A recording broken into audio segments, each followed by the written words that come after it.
nós daremos continuidade nesse discipulado. Você é um discípulo de Jesus, a qual nós tratamos que todo crente deve ser um discípulo de Jesus.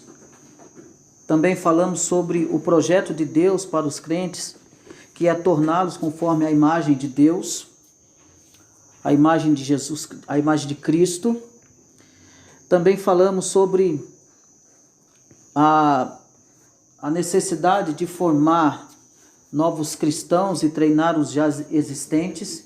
Isso é uma necessidade que a igreja precisa fazer e dar continuidade para formar novos cristãos e treinar os já existentes. Também falamos sobre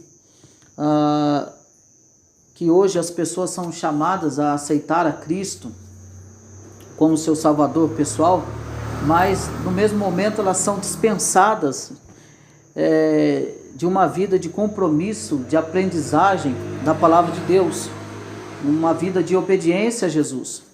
Muitos são convidados a vir a Cristo, a aceitar a Cristo, mas são dispensadas desse compromisso de aprendizagem, são dispensadas desse compromisso de obediência a Jesus.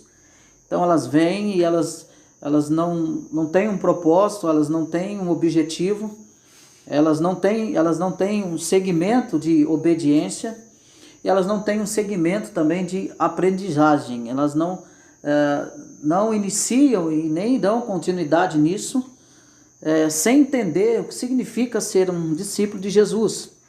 Também falamos sobre a graça barata e a graça cara, que a graça barata é a pregação do perdão sem arrependimento, né? Essa pregação sem arrependimento, essa pregação triunfalista, essa pregação que não mexe com o pecador, que não o transforma, essa mensagem sem a cruz, essa mensagem sem o sofrimento, essa mensagem sem a santidade de Deus, essa mensagem sem apresentar quem é o Cristo, essa mensagem sem apresentar essa obra vicária na sua íntegra. Então isso é uma mensagem barata, uma graça barata, é uma comunhão sem confissão, sem absolvição, sem confissão pessoal. É um discipulado sem a graça, é um discipulado sem a cruz, é um discipulado sem Cristo. Falando dessa graça barata. Também falamos sobre a graça cara, que é o contrário, que é a salvação exclusivamente pela graça e que só pode ser então recebida e desfrutada mediante ao arrependimento dos pecados. Essa graça que todo pecador recebe, essa graça cara, e que ela é exclusivamente uma obra da graça, e que aqueles que se aproximam e atendem e se arrependem, então eles desfrutarão dessa maravilhosa graça, né? Eles desfrutam dessa graça. Essa graça que é cara, que requer renúncia, a qual nós falamos, essa graça cara que requer mortificações dos nossos desejos carnais, dos nossos prazeres, para que nós possamos então ter uma plena comunhão com Cristo Jesus. Então, essas duas diferenças dessa graça barata sem cruz e a graça cara com a cruz, a graça barata que não há arrependimento e a graça cara que há o arrependimento, e que a consequência desse arrependimento ela é desfrutada então por esse indivíduo, por essa pessoa então que se rende, se curva completamente à mensagem da cruz. Entendendo que a mensagem da cruz, ela precisa trazer a convicção para o pecador. Ele precisa entender e compreender o quão sério foi essa obra criadora no ser humano. Na verdade, o Senhor o transforma. Ele não faz alguma coisa. Ele não coloca algo, ele não faz algo que não esteja no ser humano, mas ele renova algo que já está no ser humano. Ele recria aquilo que já está no ser humano, que foi completamente desfigurado por causa do pecado. Então o ser humano precisa entender que, como um discípulo, então ele tem essas características, né, de buscar a santidade de Deus, de não ter mais prazer, de não ter mais prazer na sua própria vontade, desejos carnais, porque essa conversão, essa busca, esse valor que se dá nessa graça cara, entendendo a grande obra do Calvário, entendendo que Cristo padeceu e pagou e sofreu, então ele lutará então para buscar uma vida de santidade. Ele lutará para valorizar essa graça, esse favor imerecido de Deus. E diante disso nós falando sobre o discipulado, nós comentamos o que Jesus ordenou que a sua igreja fizesse. E nós lemos em Mateus capítulo 28, versículo 19, que ele quer que nós façamos, então, demos continuidade no seu discipulado, ensinar, falar, doutrinar as pessoas para que elas cheguem a esse conhecimento da verdade, para que eles possam viver, para que possam então alegrar e agradar ao nosso Senhor Jesus. Então, nós falamos em Mateus capítulo 28, versículo 19, também falamos quando e quanto dura a formação de um discípulo, né? E conversando aqui, nós falamos que isso é por toda a nossa vida, que isso ele deve se iniciar na vida das pessoas, na vida da igreja, mas que é uma aprendizagem que ele não terá fim enquanto nós estivermos vivos. É algo que nós estaremos sempre aprendendo, sempre em andamento de aprendizado. Também falamos sobre o conceito bíblico de discípulo, que nós baseamos em algumas palavras, por exemplo, o conceito bíblico de discípulo como seguir, né? Essa palavra seguir que indica a decisão de uma pessoa de seguir a Jesus em obediência, esse conceito bíblico de discipulado, que significa isso, uma decisão dessa pessoa, automaticamente essa decisão foi gerada através do Espírito Santo de Deus, então essa pessoa ela tem a condição de tomar essa decisão de seguir o mestre.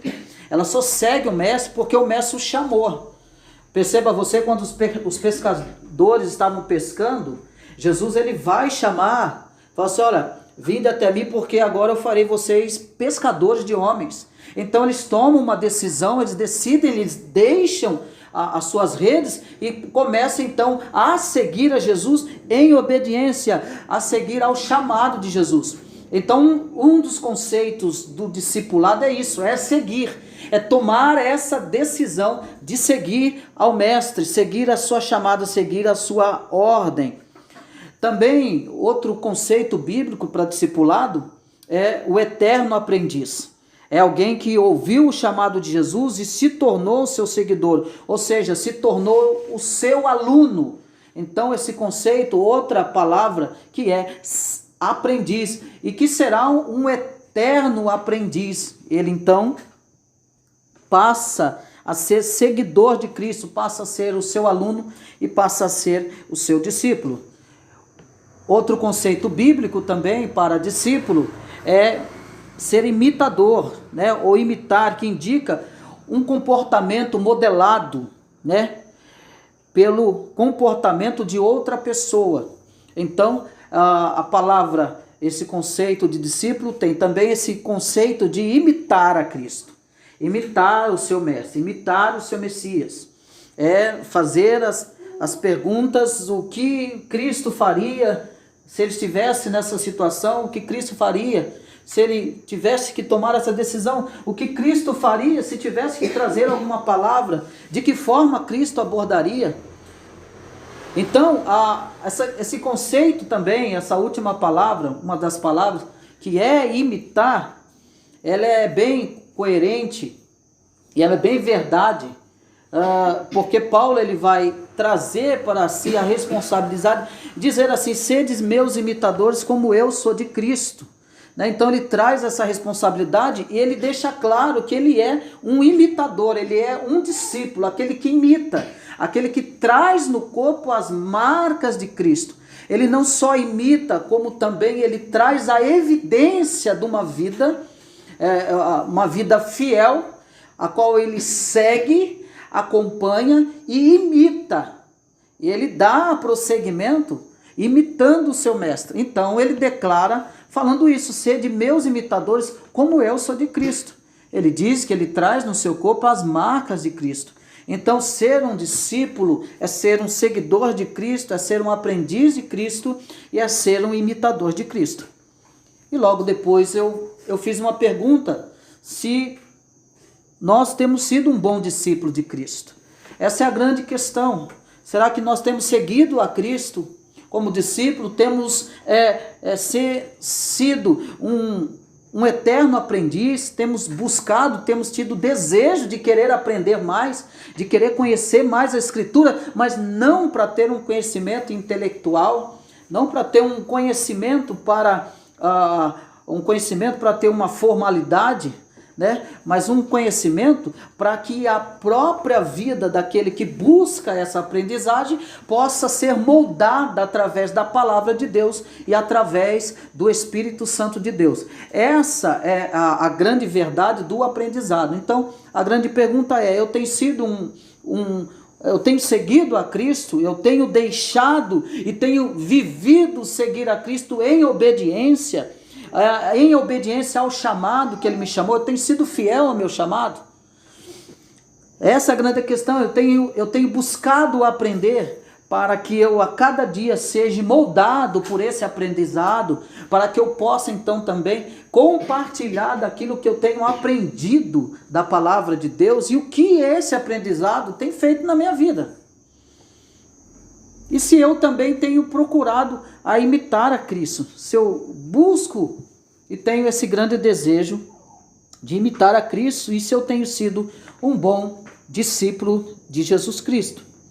Então nós falamos sobre isso, nós paramos até aqui, nesse ponto, e nós daremos continuidade, e nós terminamos falando sobre quais são as exigências que Jesus faz para alguém ser discípulo, entendendo que essa é a grande questão do Evangelho, que as pessoas ainda por não compreenderem o Evangelho, elas não entendem que não é ela que toma essa decisão. Essa decisão é uma decisão de Cristo, é Cristo que decide chamar as pessoas, não é a pessoa que decide, não é a pessoa que levanta a mão, não é a pessoa que vai de encontro com Jesus, mas é Cristo que chama, é Cristo que decide chamar as pessoas. E a ele chamar essas pessoas, ele faz então algumas exigências para aquele que quer ser o seu discípulo. Mas a primeira chamada vem dele mesmo. E nós vamos abrir as nossas Bíblias no livro de Marcos, o capítulo 8, versículo 34. O outro lê para mim Mateus, capítulo 16, versículo 24. E eu vou ler o Lucas, Marcos 8, 34. Lucas 16, 24, e eu vou ler o Lucas 14, do 25 ao 33. O Marcos 8, 34, Mateus 16, 24. E eu vou ler o 14, o Lucas 14. Então nós vamos ver aqui, e foi exatamente onde nós paramos, quais as exigências que Jesus faz para ser o seu discípulo, entendendo que é ele que chama, entendendo que é ele que faz essa chamada, mas da mesma forma que ele faz essa chamada, ele nos dá responsabilidades. Então nós podemos ler em Marcos 8,34, quem achou pode ler. Então, convocando a multidão e juntamente os seus discípulos, disse-lhes: se alguém quer vir após mim, a si mesmo se negue, tome a sua cruz e siga. Então, aquele que quiser vir após mim, aquele que quiser me seguir, aquele que quiser ser um aprendiz, aquele que quiser me imitar, primeira coisa, negue a si mesmo. Depois tome a tua cruz e siga-me. Então, essa é uma das exigências que Jesus faz, é negar a si mesmo. Nós falamos a grande dificuldade que é de nós negarmos a nós mesmos. Negar a nós mesmos deve estar...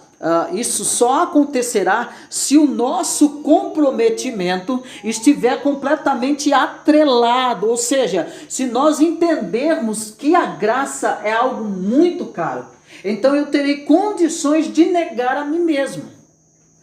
Essa é a grande questão. Essa condição que Jesus nos pede e exige do seu discípulo de negar a si mesmo, ela precisa estar atrelada ao entendimento que eu tenho dessa graça que é cara. Quando eu entendo a imensidão, a seriedade dessa graça que é cara e eficaz, então eu terei desejo por buscar a santidade de Deus, porque isso será uma consequência do meu entendimento e do meu compromisso e responsabilidade e compreensão dessa maravilhosa graça. Então eu terei condições pelo Espírito Santo de Deus de então negar a mim mesmo. E negar a mim mesmo é muito duro, é muito difícil, não é fácil, porque é uma luta interna da carne e o espírito. É o desejo da carne contra o desejo do espírito. O espírito, na verdade, está pronto em nós, mas a nossa carne é fraca. A nossa carne é fraca no conceito que ela, se nós alimentarmos, ela nos derruba, ela nos destrói. Foi por causa da carne, o desejo e a cobiça da carne que o pecado entrou. Por causa da concupiscência dos olhos, por causa do desejo carnal, foi que o pecado entrou. E fez todo esse estrago. Então, quando Jesus diz negar a si mesmo, não é uma coisa simples, que você consegue logo ali na esquina, ou com 5 passos para negar a si mesmo. Não é um método.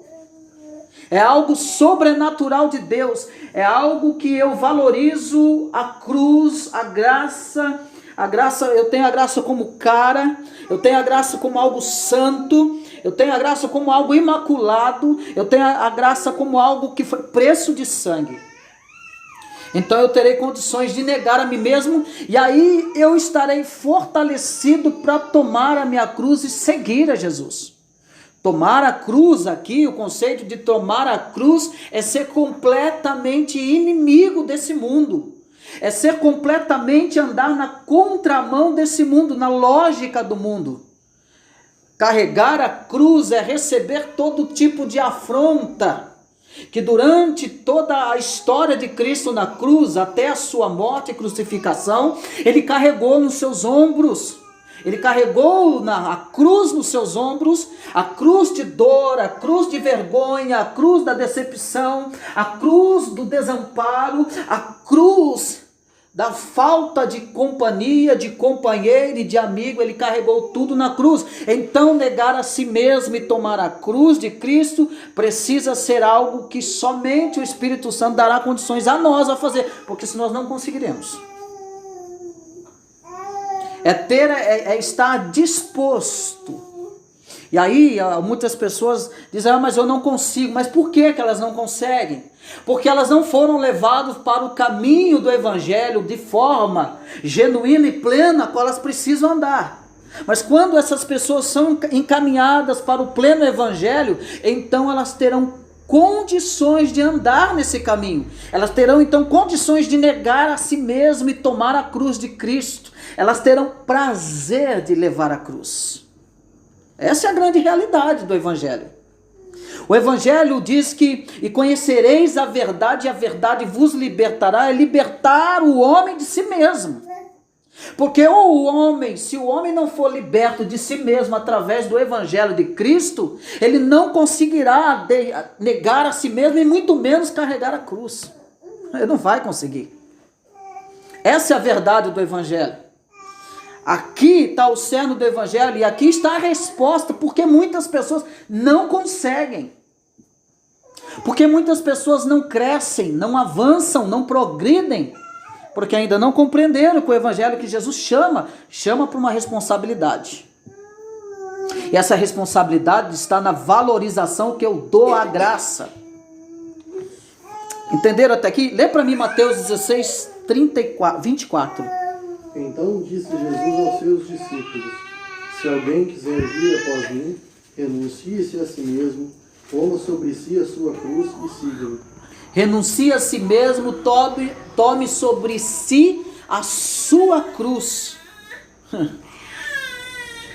A sua cruz e siga-me. É tomar a sua cruz. Mas o que o homem busca? O homem busca a cruz. O ser humano busca a cruz hoje. Eles querem a cruz? Não. Fale isso às pessoas. Fale isso com aquelas pessoas que estão acostumadas com um evangelho barato, com um evangelho triunfalista sem cruz. Fale isso para essas pessoas e você vai ver a resposta que você terá. Que isso? Quer dizer então que é sofrimento, que eu tenho que carregar a cruz, que é isso? É exatamente isso.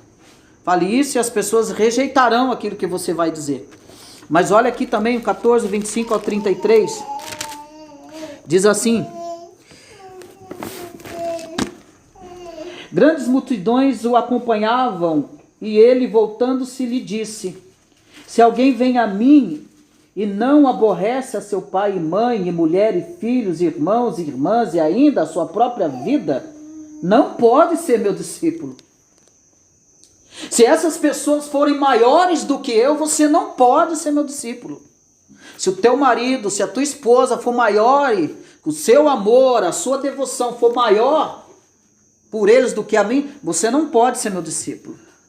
O que Jesus está falando não é, o que Jesus está dizendo não é uma negligência de responsabilidades, de matrimônio, de materno, paterno. Ele não está anulando essas responsabilidades comuns da vida, na vida paterna, materna, matrimonial. Não é isso que ele está falando.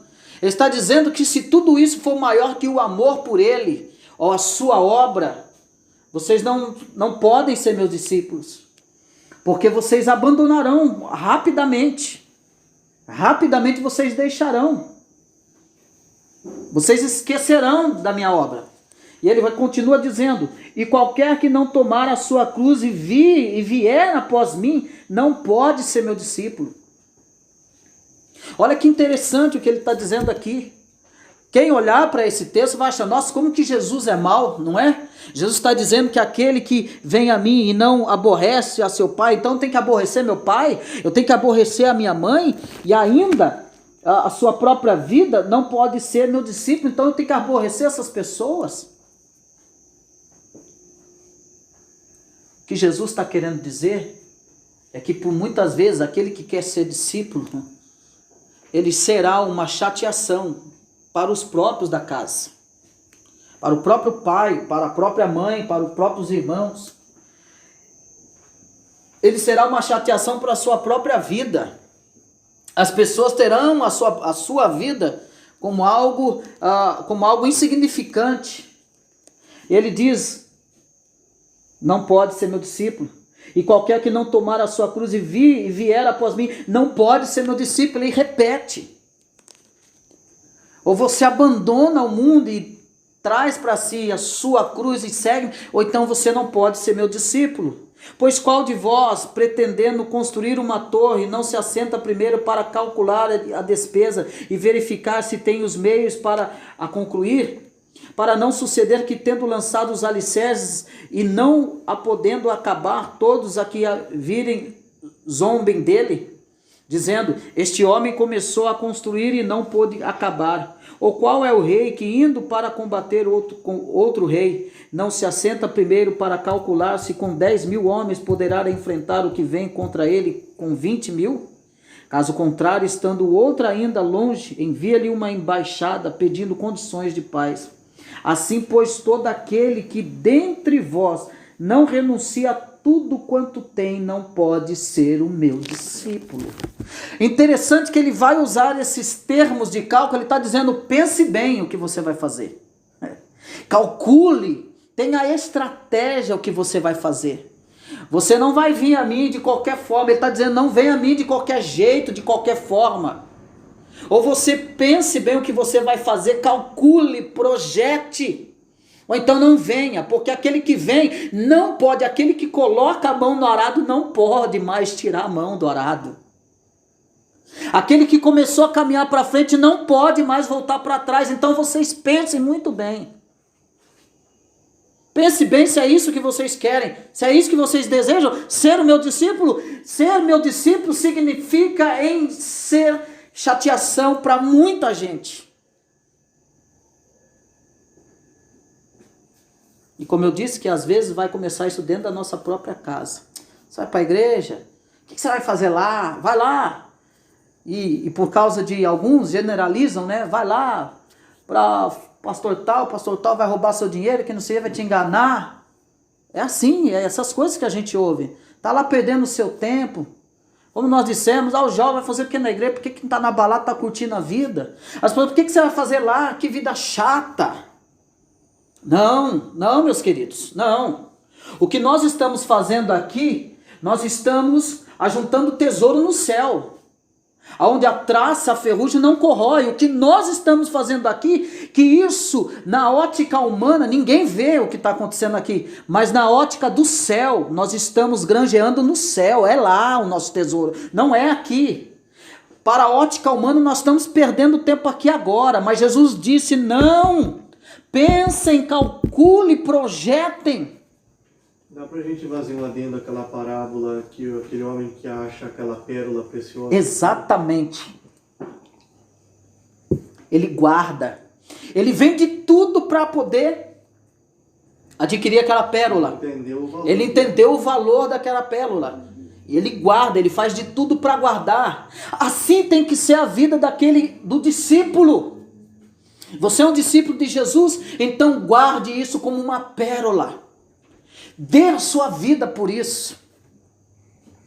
Dê a sua vida em todos os aspectos da sua vida. É isso que Jesus está dizendo. Sim, em todos os aspectos da sua vida. Eu não for o Cristo na tua vida, então você não venha. Você não é digno para ser meu discípulo.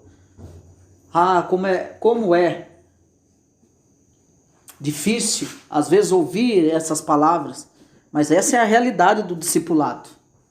É negar a si mesmo. É tomar a cruz, é ser taxado por ignorante, é ser chatado por bobo. Então ele vai dizer, então pensem, calculem. Então depois vocês tomem a cruz, siga-me. Ele diz, ele mostra isso porque ele trata, por que ele fala, ele usa esses termos? Porque ele está alertando sobre o perigo da inconstância das pessoas. As pessoas são inconstantes. Uma hora ela está aqui em cima, outra hora ela está lá embaixo. Já percebeu? Outra hora ela é super crente, outra hora ela está desviada. Jesus está falando isso porque Jesus não quer pessoas inconstantes seguindo ele. Ou tu é ou não é. É isso que ele está dizendo. Ele está mostrando sobre o perigo da inconstância. E esse perigo da inconstância, o que vai gerar? Ele diz que vai gerar zombaria. Olha lá, tá vendo o crentinho lá? Não era crente, não estava indo para a igreja. O que Jesus está alertando é sobre isso. Olha lá, tá vendo? Começou a fazer as coisas e não terminou. Começou bem, terminou mal. Jesus está alertando para esse perigo. Então essa história de ficar lá anunciando, vem, quantos querem aceitar Jesus? Isso é uma tremenda de uma irresponsabilidade muitas das vezes.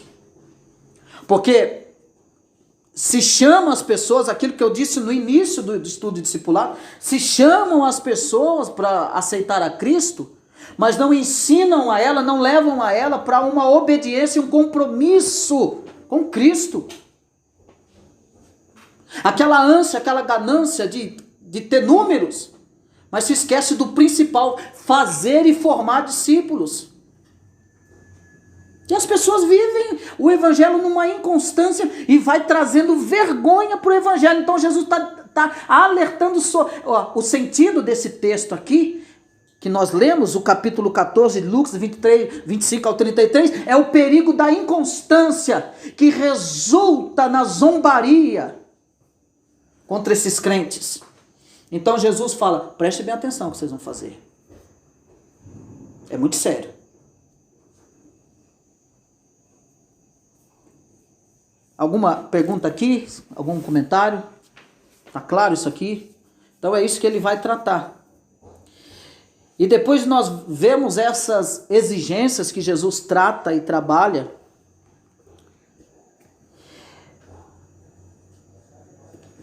A grande pergunta que nós faremos e veremos a resposta dessa pergunta, abra comigo em Lucas capítulo 6, o versículo 12 ao 16.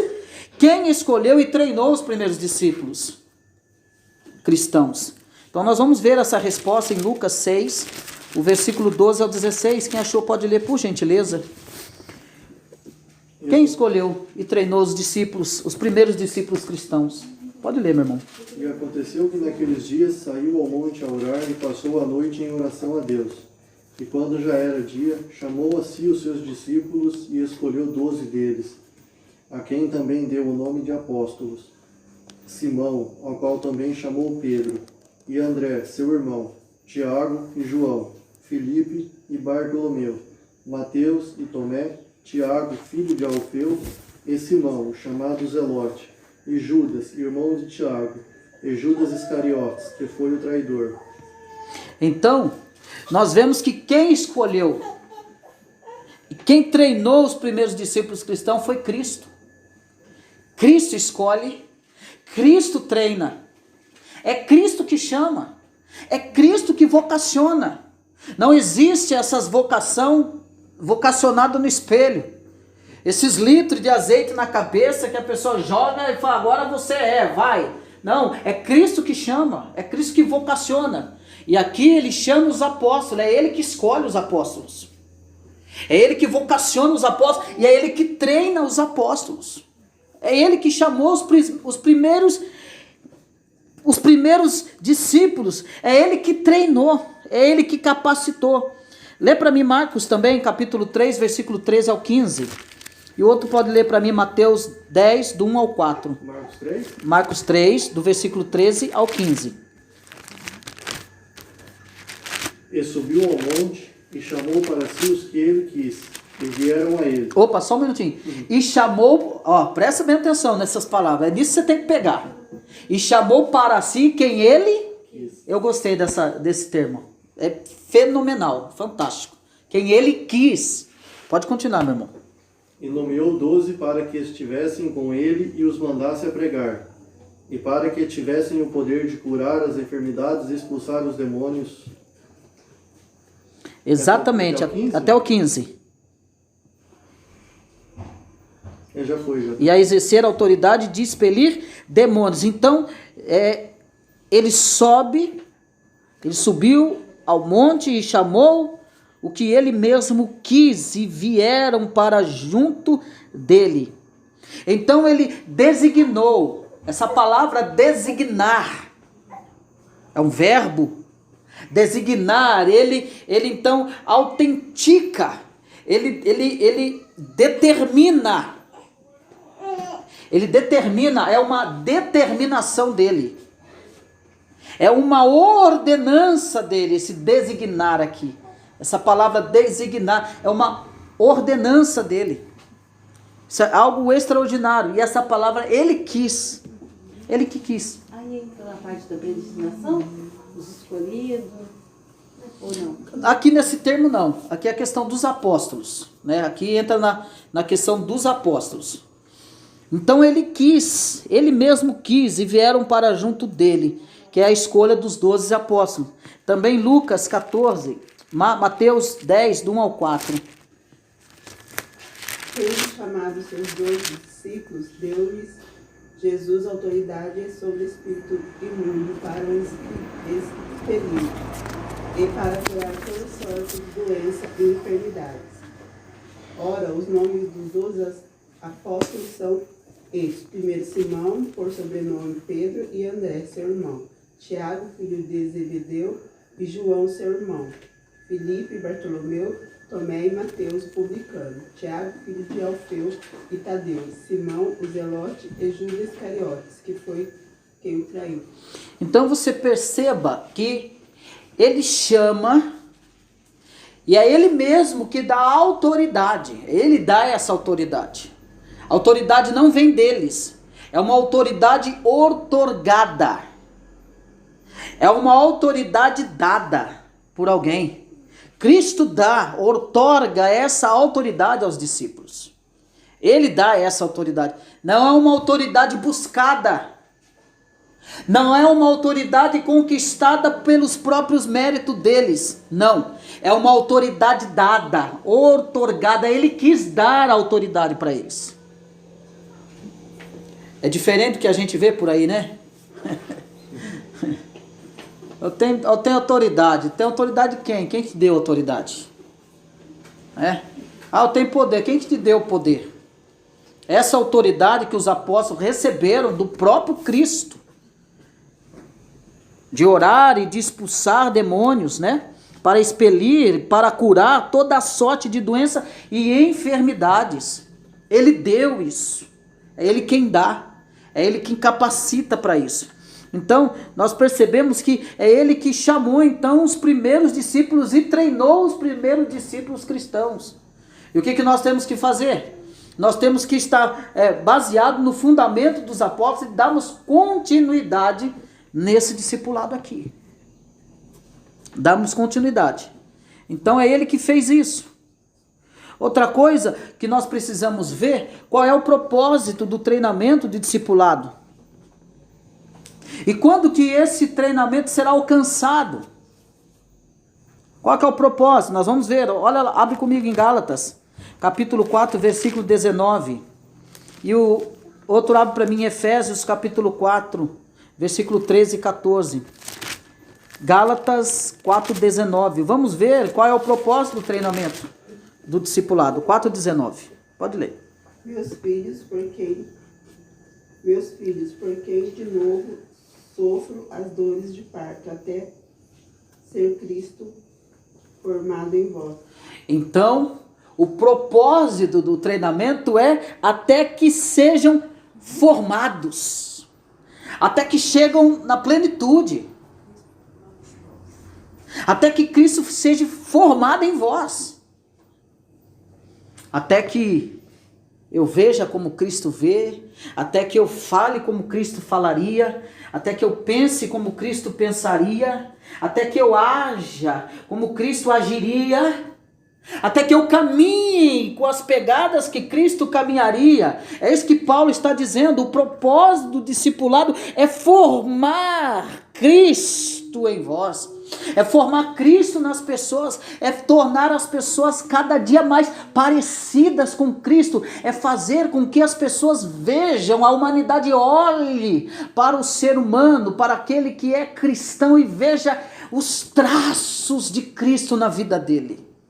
Paulo ele está dizendo, meus filhos, por quem de novo sofro as dores de parto, até ser Cristo formado em vós. Ele sofre, ele padece, para que Cristo seja formado neles, nos Gálatas. Esse é o verdadeiro discípulo. Agora, meus irmãos, o que Cristo fez?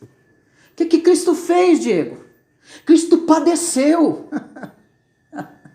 Cristo sofreu, Cristo negou a si mesmo, para que hoje nós pudéssemos ter a condição de sermos regenerados, para que hoje nós pudéssemos ter a condição de Cristo ser gerado em nós através do seu Santo Espírito. É isso que Paulo está fazendo. Paulo está dando continuidade nesse discipulado extraordinário e eficaz. Então ele sofre até que Cristo seja formado neles. Entendeu isso? Isso é o extraordinário. Esse é o propósito do treinamento. Aquele que treina, aquele que ensina, ele precisa minuciosamente se dedicar para que Cristo seja formado em seus aprendizes. Então você entende então que discípulo é imitar, é ser aprendiz, é ser aluno. Lê para mim Efésios capítulo 4, versículo 13 e 14. Até que todos cheguemos à unidade da fé e ao conhecimento do Filho de Deus, a homem perfeito, à medida da estatura completa de Cristo, para que não sejamos mais meninos inconstantes, levados em roda por todo o vento de doutrina, pelo engano dos homens que com astúcia enganam fraudulosamente. Então aí, olha, outro propósito, até que todos cheguemos à unidade da fé e do pleno conhecimento do Filho de Deus, a perfeita varonilidade, a medida da estatura da plenitude de Cristo. Sabe o que ele está falando aqui? Vocês precisam ser preparados e treinados até vocês subirem, ou até Cristo voltar na sua segunda vinda. E quando ele voltar, vocês estarão na plenitude. É pleno. Aí não faltará mais nada. Até que todos cheguemos à unidade. Ele está falando de uma continuidade. Ele está falando de progresso. Para que isso? Para que esse propósito? O propósito de ensinar. O propósito de discipular, para que chegue à unidade da fé e do pleno conhecimento do Filho de Deus, porque ainda nós não conhecemos o Filho de Deus plenamente, saiba disso. Por isso que nós devemos, enquanto nós estivermos aqui, nós seremos um eterno aprendiz. Nós precisamos, por isso que nós temos que ser imitador e aluno, porque nós teremos que estar sempre aprendendo, até nós chegarmos à plenitude. E nós chegaremos à plenitude não é aqui, é nos céus. Mas enquanto isso não acontece, o propósito do discipulado é para que você chegue lá. Aí você tem que se lembrar quando o apóstolo Paulo vai falar do atleta de Cristo, que o atleta aqui na terra é só um que vai ganhar a coroa, não é? Todos correm para uma coroa. Ele vai falar da coroa corruptível e da coroa incorruptível, então você entende isso aqui. Porque ele vai falar que aquele que corre pela coroa corruptível, são muitos que correm, mas só um receberá a coroa. Mas a coroa incorruptível não. São muitos e milhares que correm para a coroa incorruptível, e que todos aqueles que alcançarão essa coroa incorruptível, todos aqueles que correm, todos aqueles que dão continuidade. Ele diz, para o conhecimento do Filho de Deus, a perfeita varonilidade, a medida da estatura da plenitude de Cristo. Isso aqui é o extraordinário. Paulo vai dizer que hoje nós vemos como um espelho manchado, mas um dia o veremos como ele é. É por isso que nós não vemos ele como ele é ainda, porque nós só veremos ele como ele é quando nós chegarmos aqui na plenitude, na medida da estatura da plenitude de Cristo. Isso aqui é maravilhoso. É como se Paulo estivesse dizendo assim: olha, vocês vão estar na estatura da plenitude de Cristo quando vocês crescerem quando vocês estiverem à mesma altura de Cristo, do irmão de vocês. Isso é maravilhoso. Mas provavelmente a gente só alcança essa plenitude no céu, né? Nos céus, é exatamente isso que eu disse. Aí ele vai dizer por quê? Para que não mais sejamos como meninos agitados. E ele está falando concernente a esse progresso de aprendizagem, de busca. É por isso que ele está dizendo isso aqui. Para que não mais sejamos, então nós demos continuidade até chegarmos à estatura da plenitude de Cristo. Para quê? Para que não mais sejamos como meninos agitados de um lado para o outro e levados ao redor por todo o vento de doutrina. Então por que eu tenho que dar continuidade, que é um aprendizado eterno? Por que eu sou um eterno aprendiz? Para que eu não vá, para que eu não seja agitado de um lado para o outro e levado ao redor por todo o vento de doutrina, pela artimanha dos homens. Não é do diabo não, é pela artimanha dos homens, pela astúcia com que induzem ao erro. Então você entende como que o propósito do discipulado é muito sério. É para te livrar das garras dos homens astutos que procuram levar as pessoas ao erro, tirarem o foco do verdadeiro evangelho. Eles falam de um outro evangelho, eles falam de uma graça barata, eles falam de um evangelho barato, sem cruz, sem sofrimento. Eles induzem as pessoas ao erro, as pessoas estão errando. Elas estão errando o caminho com a Bíblia na mão, elas estão cegas com a Bíblia na mão, porque esses homens induzem elas ao erro. Esses homens dizem que eles não precisam se arrepender. Esses homens dizem que não precisa pregar mensagem de arrependimento. Esses homens dizem que você não deve aceitar o sofrimento. Que o evangelho não é isso. Que o evangelho é festa, é mar de rosa. Que o evangelho é que você não tem mais pecado. Que você não tem que renunciar a nada. Um evangelho liberal, que na final de contas Jesus já morreu mesmo, então não preciso fazer nada se eu sou salvo. Não tem nenhuma responsabilidade, o evangelho sem responsabilidade, sem compromisso, sem cruz. E aí nós entendemos que quão grande é o discipulado, o quão sério é esse discipulado.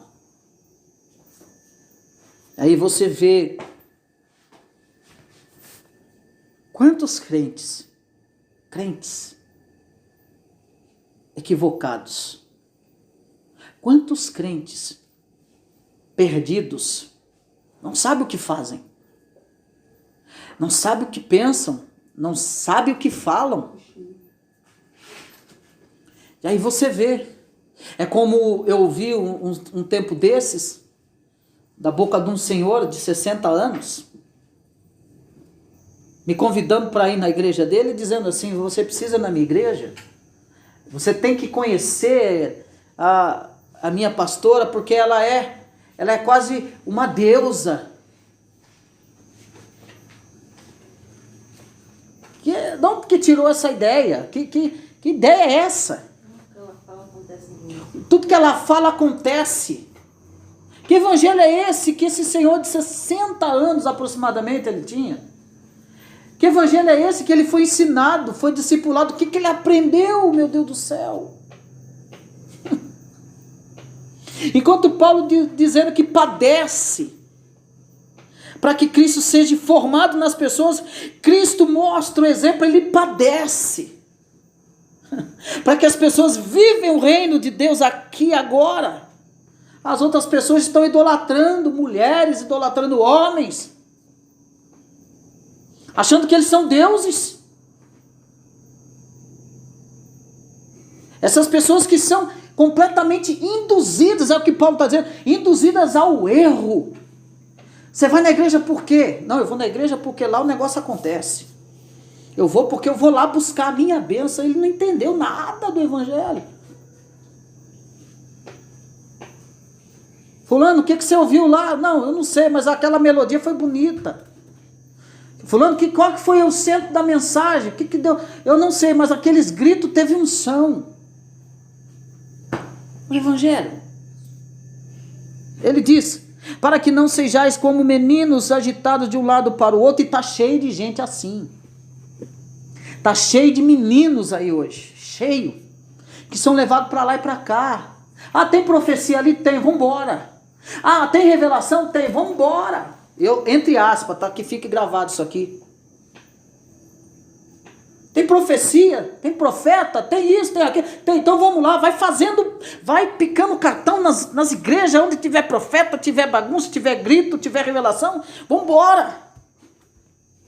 Para ele tá tudo certo, ele acha. Equivocado, Paulo está dizendo, agitados de um lado para o outro e levados ao redor por todo o vento de doutrina, pela artimanha dos homens. As pessoas estão cegas. Elas não conseguem ver que aquilo que ele está falando não é evangelho, elas não conseguem ver.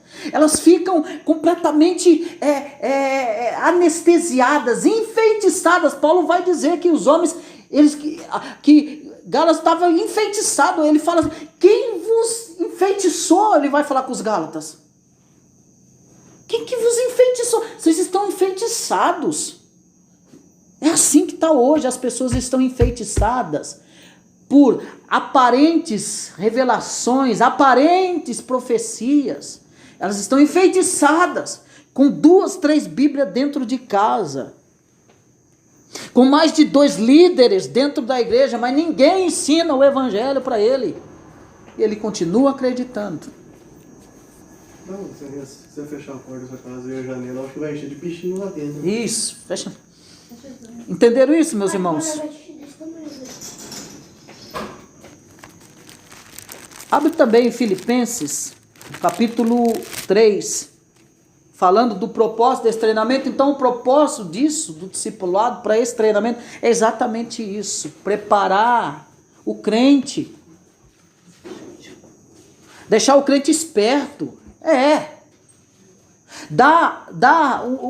Eu vou dizer, dá um sensor espiritual para ele, que na hora que tiver alguma coisa errada, ó, o sensor dele já alerta ele, ó, tá errado, não é evangelho. Mas olha comigo, Filipenses capítulo 3, o versículo 13 e 14 diz assim: irmãos, quanto a mim não julgo havê-lo alcançado. Ele está falando da perfeição, mas vamos ler o 12.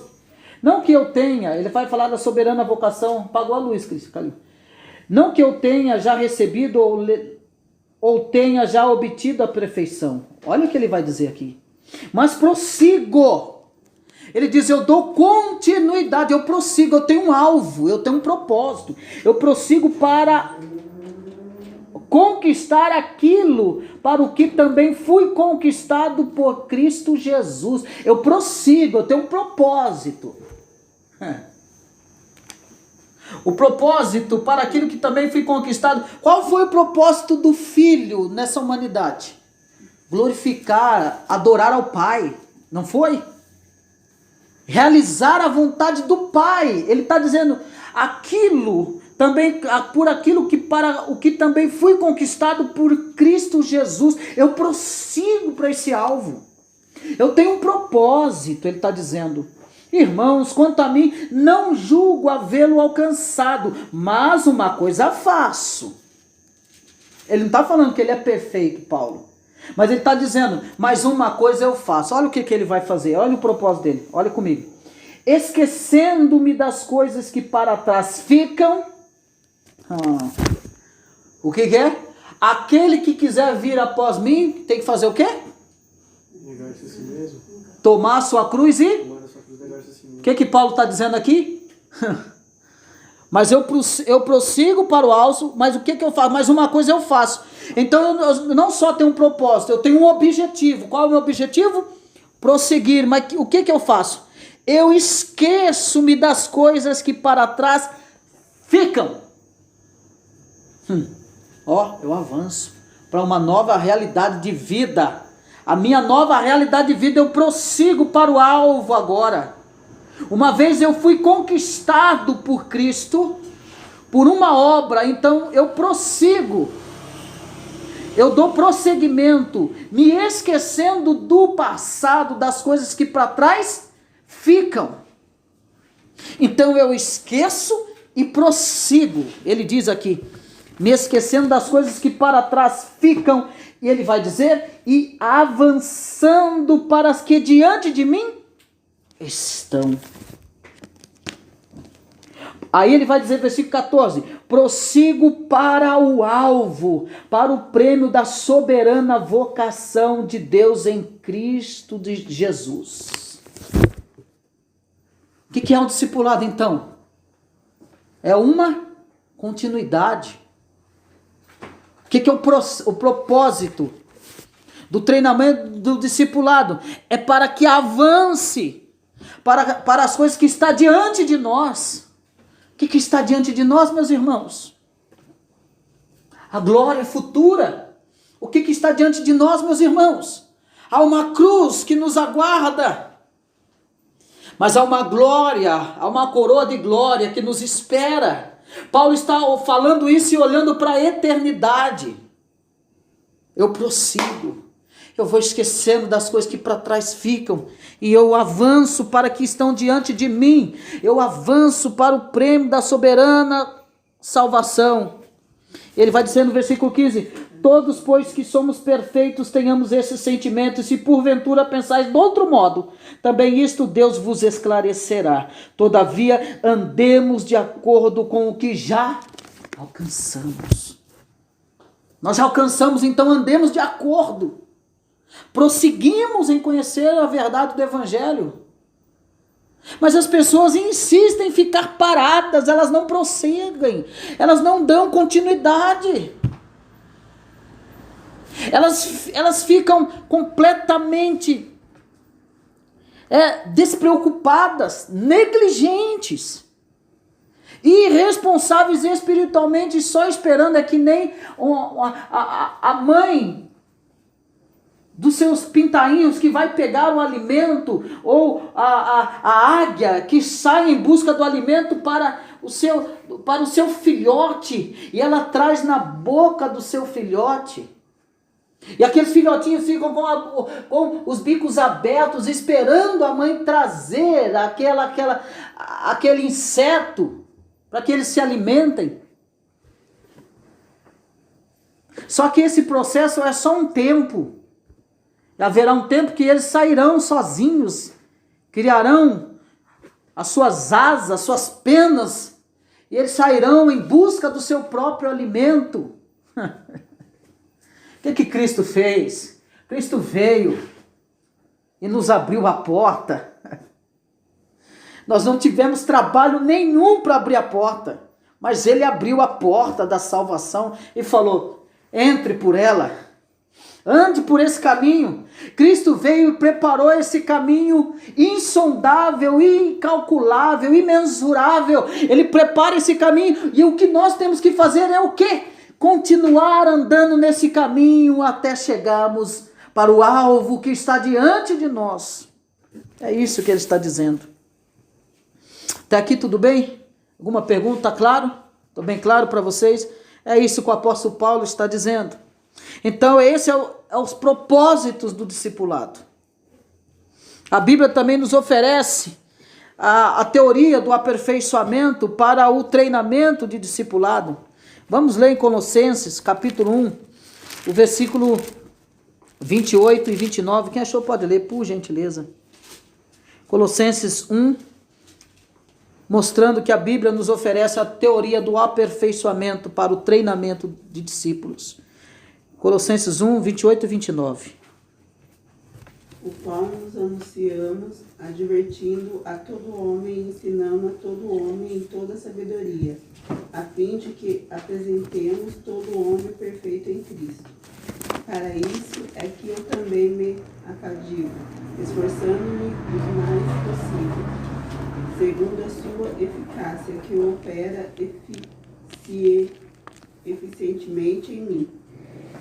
Então nós vemos aqui essa grande responsabilidade dentro do ministério, que é ensinar. É a Bíblia oferecendo a teoria do aperfeiçoamento para treinar os discípulos, o qual nós anunciamos advertindo a todo homem e ensinando a todo homem.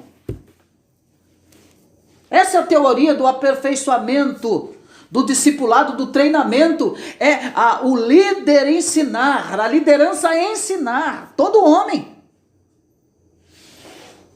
Ensinando a todo homem toda a sabedoria, a fim de que apresentemos todo homem perfeito em Cristo. Não, isso é extraordinário. Discipular, ele tem que estar preparado. Sabe o que ele está dizendo aqui? É o preparar você, Diego. Preparar você. Treinar você. Ensinar você. É isso que ele está dizendo. Em toda sabedoria, a fim de que apresentemos todo homem perfeito em Cristo. Trabalho. É labutar em preparar pessoas. Para que pessoas preparem outras pessoas, para que discípulos formem discípulos. Então esse ministério árduo e maravilhoso de preparar pessoas, vidas, treiná-las, capacitá-las. Deve ser em toda a sabedoria para apresentar a Cristo. Então, olha a responsabilidade que é. Por quê? Todo aquele que discipula, a responsabilidade dele é apresentar esse homem a Cristo. Apresentar esse homem a Cristo. E é isso que ele está dizendo.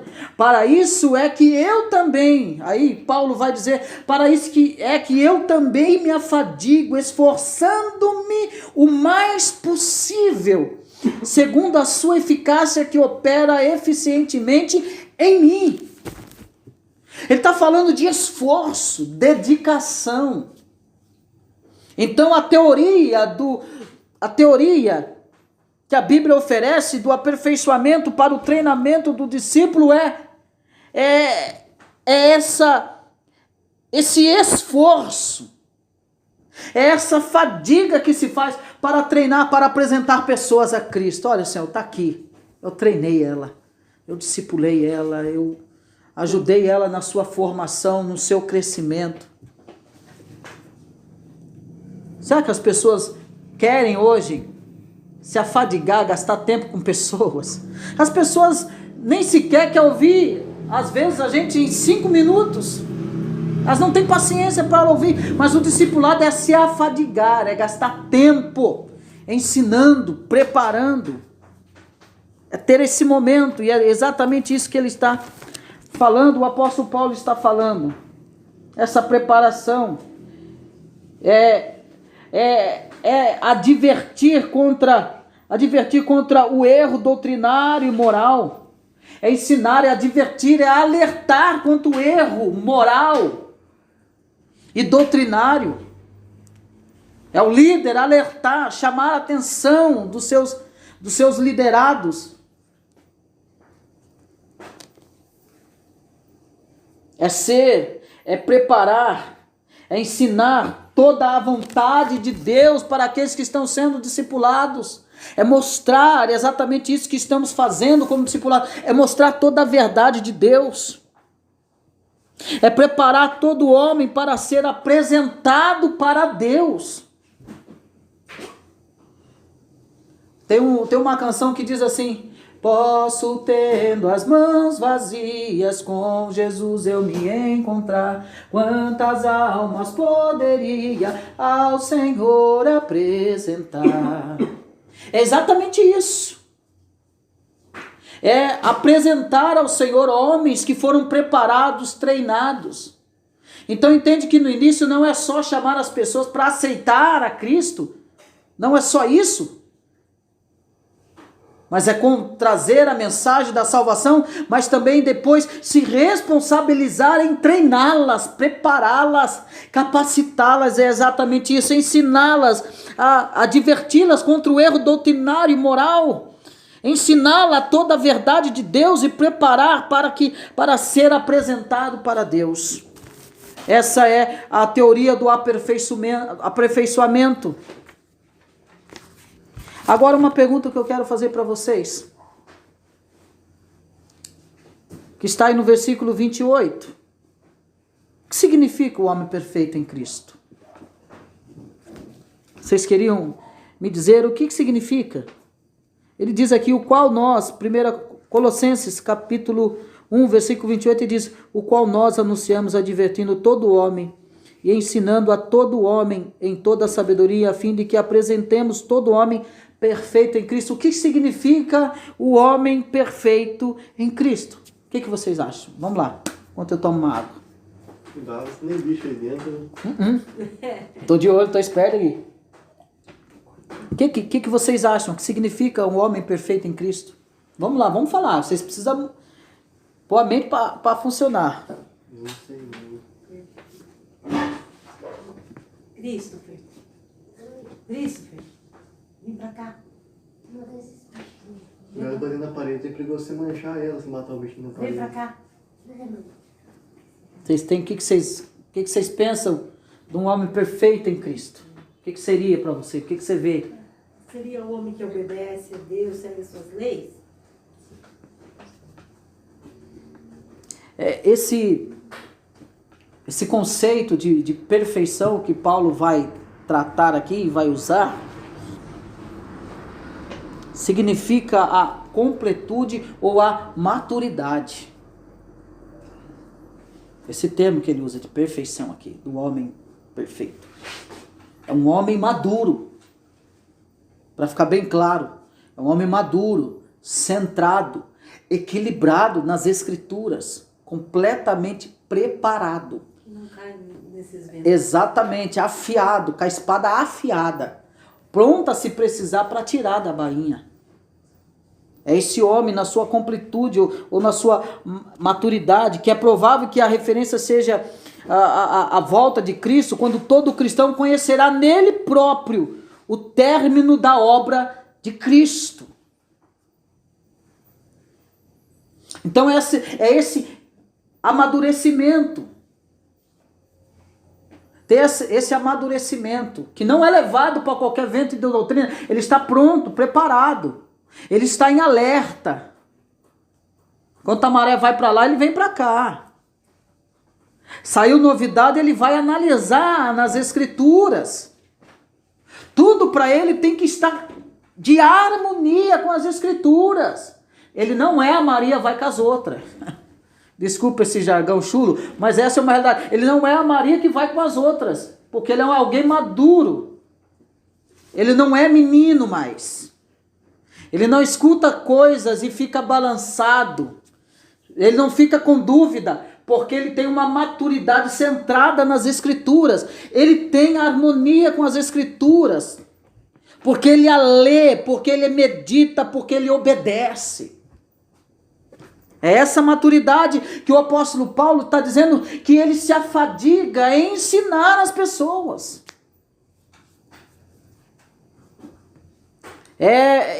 Então Paulo ele deixa claro que ele se esforçava, ou seja, ele agonizava pela perfeição dos seus irmãos cristãos. A palavra talvez mais forte é essa palavra agonizar. É agonizar pela vida cristã dos seus irmãos. Meu irmão, o que a gente vê hoje? Vou repetir, as pessoas não têm paciência de sentar 5 minutos para esclarecer para você uma vírgula da Bíblia.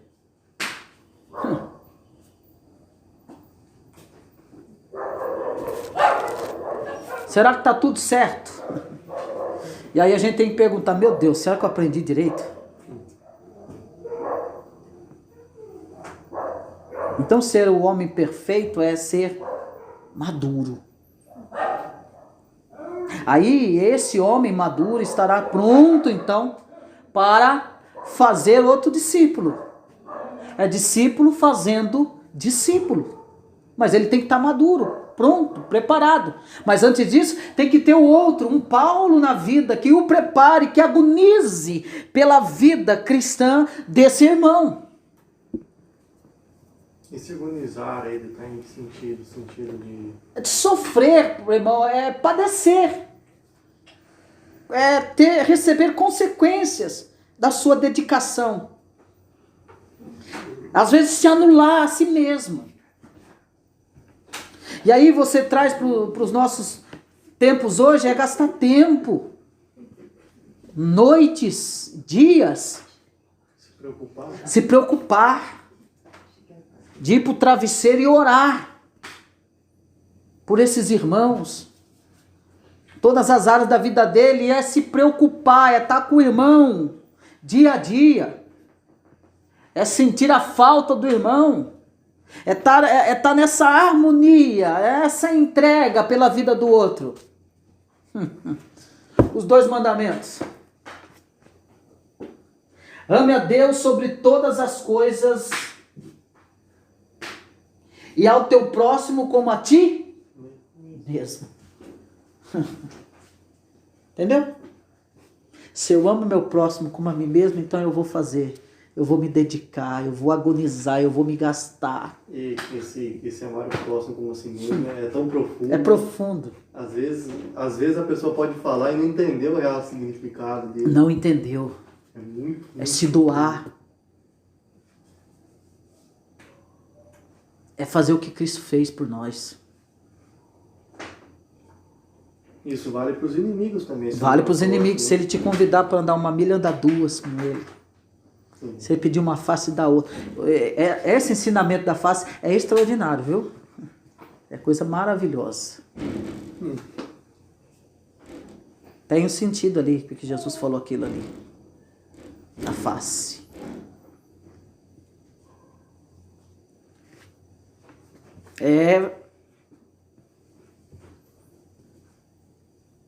Esse discipulado, ele é isso que ele faz. E aí a gente vê também qual é a ferramenta, então, que produz o aperfeiçoamento e a maturidade. Qual é a ferramenta que faz isso? Como faz isso? Como isso acontece? Qual é a ferramenta que produz esse aperfeiçoamento e essa maturidade? Então vamos ver isso. 2 Timóteo, capítulo 3, versículo 16 e 17. Segunda epístola de Paulo a Timóteo, capítulo 3, versículo 16 e 17. Tá tão gostoso que, né? Deixasse nós ir embora. Vamos lá. Qual é a ferramenta que produz o aperfeiçoamento? Segunda epístola de Paulo a Timóteo, capítulo 3, segunda. Quer que ler? Pode ler, 16 e 17. 3, 16 e 17. Isso. Timóteo, né? Toda a escritura é divinamente inspirada e proveitosa para ensinar, para repreender, para corrigir, para instruir em justiça, para que o homem de Deus seja perfeito e perfeitamente instruído para toda boa obra. Então a ferramenta é toda a escritura. Toda. Gênesis, Apocalipse. Ela é a ferramenta que produz esse aperfeiçoamento e maturidade. Né, Kevin? Tá atento em mim aqui, ó. Tá ligadão. Eu fico até pensando. Se eu não me engano, é a congregação cristã que eles não deixam os fiéis, não instruem os fiéis a não ler a Bíblia, né? Que no caso é só na hora lá, por exemplo, da pregação que pode ler a Bíblia. Você abre e na hora. Na católica fazia isso. Na católica também fazia isso, né? Pesquisar na congregação cristã também é assim. Na católica fazia isso. Eu quando eu era criança, eu fui católico, né? Então a gente não lia a Bíblia. Eu já deixava um folhetinho no banco, eu fiz catecismo, tudo. E eles deixavam um folhetinho no banco, aquilo que eles produziam para que a gente lesse. Não era incentivado a ler a Bíblia. Tá? Tipo lá de Lutero. Lutero mesmo. Era só os... Aquilo que eles queriam. Na catedral lá, Exatamente. Né, poderia ler, né? Exatamente. Não estava aberto ao público. Mas como o Martinho era o monge, né? O monge, ele leu. Então, a ferramenta que produz o aperfeiçoamento e a maturidade é toda a escritura que é inspirada por Deus e útil para o ensino, para a repreensão, para a correção, para a educação na justiça. Para quê? Qual é o propósito disso? A fim de que o homem de Deus seja perfeito e perfeitamente habilitado, ou seja, capacitado, preparado para toda, não é meia, não é metade, não há meio termo, é para toda boa obra. Aí você vê uns camaradas aí dando cabeçada para todo lado, né? Não tem preparação nenhuma. Então essa é a ferramenta. E aí, nós devemos perguntar qual é o poder que traz, que opera ou gera esse aperfeiçoamento. Vamos ver? Nós já estamos terminando. 2 Coríntios, capítulo 3, versículo 17 e 18. Segunda epístola de Paulo aos Coríntios, capítulo 3, 17 e 18, mostrando qual é o poder que opera ou gera o aperfeiçoamento. Vamos ver que poder. O outro lê Romanos 1 e 2. Romanos 8, 1 e 2. Mas vamos ler isso aqui. Segunda Epístola de Paulo aos Coríntios, capítulo 3, versículo 17 e 18. Vendo que poder que opera ou gera. Ora, o Senhor é o Espírito, e aonde está o Espírito do Senhor, aí a liberdade. E todos nós E todos nós com o rosto desvendado, contemplando como por espelho a glória do Senhor, somos transformados de glória em glória na sua própria imagem, como pelo Senhor o Espírito. Olha que coisa maravilhosa. Esse é o poder que opera, que gera o aperfeiçoamento, Nós somos transformados de glória em glória na sua própria imagem, como pelo Senhor, o Espírito. Christopher tá demais hoje, tá? Misericórdia. Então, nós somos aperfeiçoados, esse poder que opera, que gera em nós. Também Romanos capítulo 8, versículo 1 e 2. O poder que opera e gera em nós. Romanos 8, 1 e 2. Quem achou pode ler.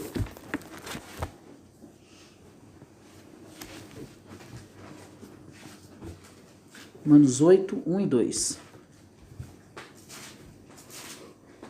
Ora, pois, já nenhuma condenação há para os que estão em Cristo Jesus, porque a lei do Espírito da vida em Cristo Jesus te livrou da lei do pecado e da morte. Amém. Louvado seja Deus. Esse é o poder que nos aperfeiçoa, que gera o aperfeiçoamento. Nenhuma condenação há para os que estão em Cristo Jesus, porque a lei do Espírito da vida em Cristo Jesus te livrou da lei do pecado e da morte. É esse que opera o aperfeiçoamento, esse é o poder que opera, esse é o poder que gera o aperfeiçoamento em nós. E dentro disso eu quero fazer uma pergunta a vocês. Como que você se avalia em sua maturidade espiritual? Como que você se avalia em sua maturidade espiritual? Como que você se avalia? De que forma você se avalia? Eu acho que para mim falta muito ainda. Você se acha um crente adulto ou num padrão elevado? O que seria crente adulto? Amadurecido? Amadurecido. E o padrão elevado seria o quê? O padrão elevado é conhecimento da sabedoria.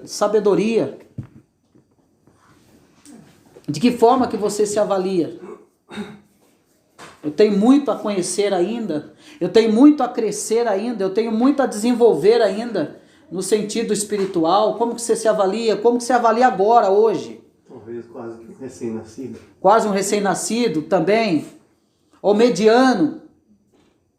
Ainda falta muito, nossa. É isso, essa é a questão. Como que nós nos avaliamos na nossa maturidade?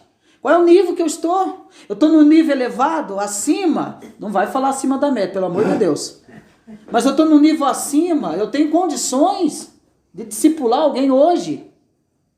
Eu tenho condições de ensinar ou falar das doutrinas da fé a alguém hoje. Recém-nascido eu não digo, mas é uma criança aí. É isso, que está caminhando um adolescente. É essa avaliação que nós temos que fazer da nossa vida espiritual, da nossa maturidade. E sempre tendo aquela pergunta, eu preciso amadurecer. Eu preciso amadurecer. E é isso, só você vai saber disso. No seu dia a dia, e você vai perceber que há muitas áreas na nossa vida que a gente precisa de amadurecimento. Que a gente precisa. Talvez alguma área a gente está elevado já. Mas em outras está muito baixo. O nível está muito baixo. Então essas questões que nós devemos perguntar e se preocupar com a nossa vida espiritual. As pessoas não se preocupam com a sua maturidade espiritual. Essa é a verdade. As pessoas nem pensam como é que está a sua espiritualidade. E aí você vai descobrir quando você vai começar a pensar Nossa, como o meu conhecimento está tão baixo. Como que está tão baixo esse conhecimento que eu tenho? Nossa, eu não vou conseguir sair de uma conversa. Se me perguntarem isso, será que eu vou saber responder? Então, a questão do discipulado é essa. É sermos, então, um eterno aprendiz. Então, eu e você somos um discípulo de Jesus. E que Jesus nos abençoe. Que Jesus nos ajude. Que o Santo Espírito nos instrua e nos ajude, nos eduque a meditarmos dia e noite na sua palavra e desejarmos essa verdade.